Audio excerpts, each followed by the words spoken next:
It was too bad things didn't go the way you thought they would. You assumed you could just file those divorce papers, disappear, and be done with it. But everything changed the moment my father-in-law was admitted to the hospital. My husband's true colors surfaced quickly. "We're going to split his inheritance," he said, his voice cold. "You won't be getting a cent. There's no money for a wife who can't even manage her own household." I was speechless. Later, when I went to City Hall to start the divorce process, I uncovered something even more shocking. My name is Nancy, a 24-year-old housewife. My husband Tom is 40. We were what people like to call a May-December romance, but our relationship was far from a dreamy love story. There was no whirlwind courtship like in the movies. Our marriage wasn't the product of passion, it just sort of happened. I had been working for Tom's father at his construction company, and for reasons I still don't fully understand, the company president took a liking to me. Before I knew it, he was insisting that I marry his son. Tom, who was expected to take over the company, wasn't exactly swimming in marriage prospects. His father was growing increasingly concerned about the future of the business and feared that without a solid heir, the company he'd worked so hard to build would crumble. He even came to my family's house and personally requested that I marry Tom. It wasn't as though my family wasn't familiar with Tom's. We owned a construction company that had been passed down through generations, and my father had once worked for Tom's father to gain experience. Over the years, they developed a close relationship, with Tom's father mentoring mine on how to run a business. So when Tom's father asked for my hand in marriage, my father didn't outright refuse, despite the significant age gap. He'd insisted on a dating period, though, wanting to give both Tom and me the chance to make our own choice. Any talk of marriage, he said, would have to wait until we'd spent some time together. But Tom knew that marrying me was part of the deal if he wanted to take over his father's company. So, of course, he agreed to the arrangement. Tom and I had a pretty good relationship. We went on plenty of dates, dinners, movies, shopping. Over time, we grew close enough to feel confident that we could make marriage work. So before long, we were officially engaged. But soon after our engagement, Tom's father fell ill and began making frequent trips to the hospital. Since Tom was busy with work and my mother didn't drive, it was up to me, his fiancé, to take care of my father-in-law. My mother-in-law, on the other hand, was less than supportive.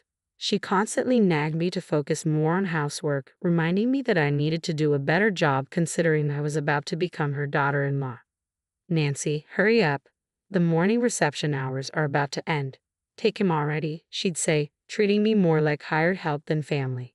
Even before Tom and I were married, I felt like I was being reduced to a maid. But I still smiled and nodded. Yes, I'm coming. I'll start the car." I was the one looking after my father-in-law most days. Eventually, my mother-in-law suggested I move in with them early. It would make it easier for me to care for him, she said. At the time, it seemed practical. Commuting back and forth from my parents' house to take him to the hospital was exhausting. Plus, I figured I'd be living there soon enough anyway.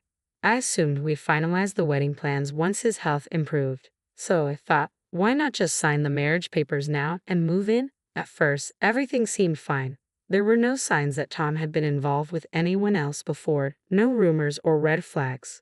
But after living with him as his wife, I quickly understood why he'd reached the age of 40 without any serious relationships. Tom was obsessive about money. He wasn't just careful, he was a miser. He would keep track of every penny spent on our dates, right down to the cost of gas or food, and then inform me of the totals. It was as if he viewed every outing as a financial transaction, not a shared experience. Meanwhile, his mother was relentless. She had a cruel streak, always hovering nearby, throwing sarcastic comments my way or making me feel inadequate. She seemed to take pleasure in criticizing me.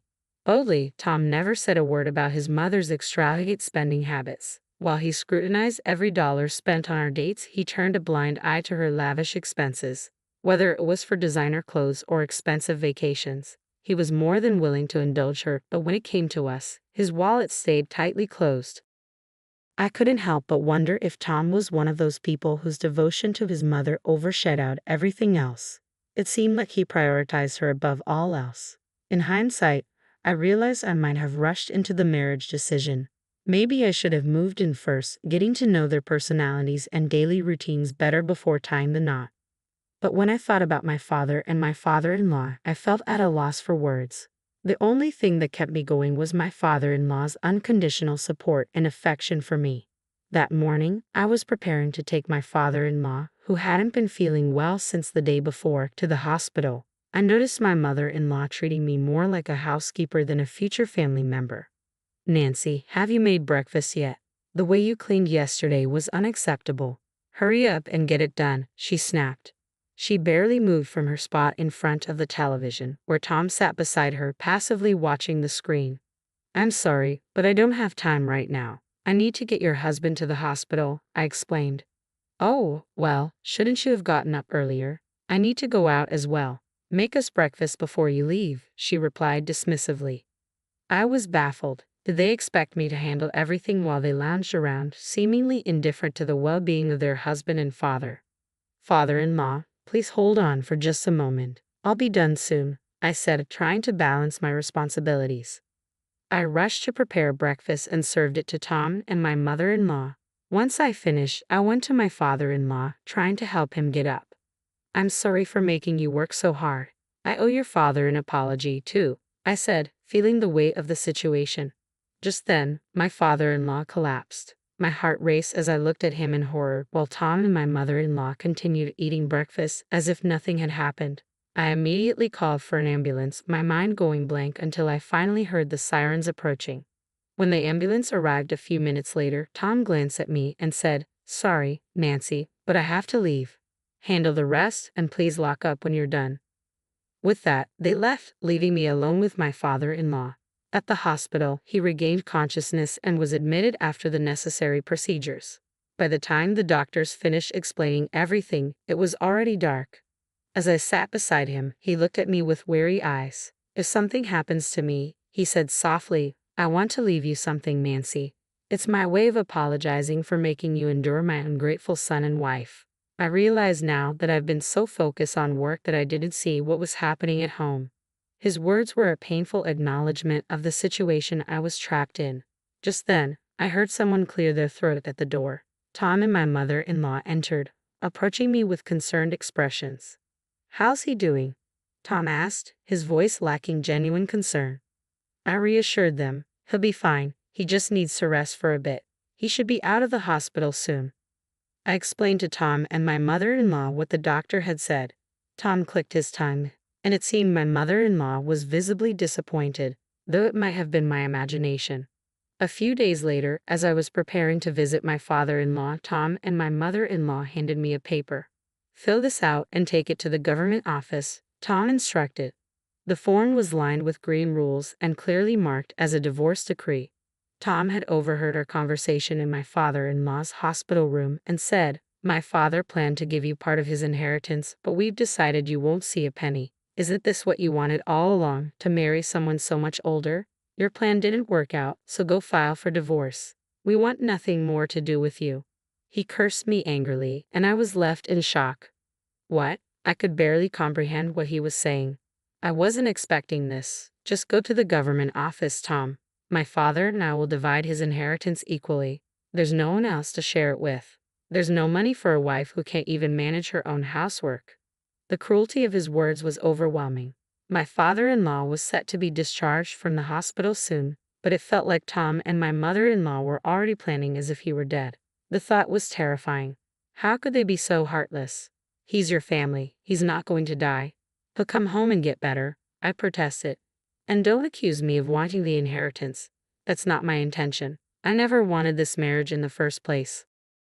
Determined to end the situation, I rushed to the municipal office to file the divorce papers. I needed to distance myself from these people as soon as possible. But when I arrived at the office and handed in the form, the receptionist looked at me with a puzzled expression and returned the papers. "There seems to be an issue with the form," she said. "Your name doesn't match the records." I was taken aback. "What do you mean?" "That is my name," I insisted, but she maintained that it didn't match their records. This time, I was asked for my maiden name, and it did match. The official chuckled and informed me that my marriage certificate had never been submitted. In other words, we had never been legally married. He handed back my completed divorce papers. Confused and frustrated, I called my mother-in-law to find out what had gone wrong. She responded nonchalantly, Oh, I completely forgot I had it all this time. I didn't believe her. She had always lacked common sense and had mistreated me because I was her daughter-in-law. You did this on purpose, I accused. You've been acting like everything was fine while using me as your maid. You've treated me horribly.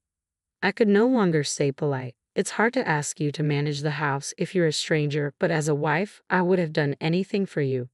I could have been asked to do anything. On the other end of the line, my mother-in-law's laugh seemed devoid of any real malice. Oh, she doesn't have to worry about her share of the inheritance. I heard Tom's voice joining in the laughter, and my anger nearly boiled over. I was determined to fight back and not let them get away with this. I called my father and asked him to come with me to the government office. I quickly explained the situation, and he agreed to meet me there. When we arrived, I asked the official who had assisted me previously to explain the situation again in front of my father. I also obtained a certificate of residence to confirm the facts. It turned out that not only had my name not been updated, but my address had also remained unchanged, which made me believe I was registered as married while living in that house. Despite the false impression of being legally married, I had been treated as Tom's wife and forced to work hard. When it came to the inheritance, I was told to leave. I struggled to accept that I had been treated this way. Even my usually mild-mannered father was furious. We rushed to the hospital where my father-in-law was staying. Upon seeing my father beside me, he said politely, "You didn't have to come all this way to see me." As my father explained the situation to my father-in-law, his agitation grew visibly. We settled into his hospital room to discuss what measures we should take against Tom and my mother-in-law. Notably, neither Tom nor my mother-in-law had visited him since he was admitted. Understanding that Tom was unlikely to ever fulfill his role as a proper family heir, Tom's father made a proposal to my father. He wanted to transfer the business to him, believing that if the company were to merge with my father's successful business, there would be no financial loss. Tom's father was more concerned with ensuring the company continued to exist in some form rather than risk its collapse under Tom's leadership. Given Tom's personality, he feared the company would lose customers and employees, and ultimately fail. "This isn't just a decision I'm making on a whim," Tom's father said. "It's about securing the company's future and preventing our relatives from taking over." With that, he laughed and announced his divorce. "She's so obsessed with money that she's spending all her time in luxury while neglecting her husband. She deserves this." Turning to me and my father, he asked, "Is this enough to make up for the trouble I've caused?" My father and I exchanged glances, a hint of satisfaction on our faces. It seemed there was no greater punishment for Tom and his mother. The next day, the lawyers and accountants my father hired began the process of merging Tom's father's company with my father's. The company name would be retained, but Tom, as vice president, was fired. A candidate from my father's firm was appointed to replace him. The official decisions would be finalized when Tom's father returned to work, but the changes would be a shock to Tom and his mother. The countdown to their comeuppance had begun. 2 weeks later, my father-in-law had fully recovered and was discharged from the hospital. We drove him home, finding the house empty. My mother-in-law had vanished and Tom was at work as usual. They had no idea what awaited them. The following morning, I returned to my own work, knowing that the repercussions of their cruelty would soon become apparent. At the morning meeting in the large conference room, a new vice president took the floor to discuss the company's future. Tom's father announced that the company would be merged with my father's business and that the vice president position would be replaced. Just then, Tom stormed into the room, clutching a letter of termination, while my mother-in-law followed, holding a divorce decree. "Dad, what's going on here?" Tom demanded. "What are you thinking? I didn't hear about any of this." His mother added, "How could this be happening so suddenly? What on earth is going on?" The entire room was stunned by their outbursts in front of so many employees. Tom's father, unfazed, responded coolly, "This is exactly the kind of reaction I was expecting."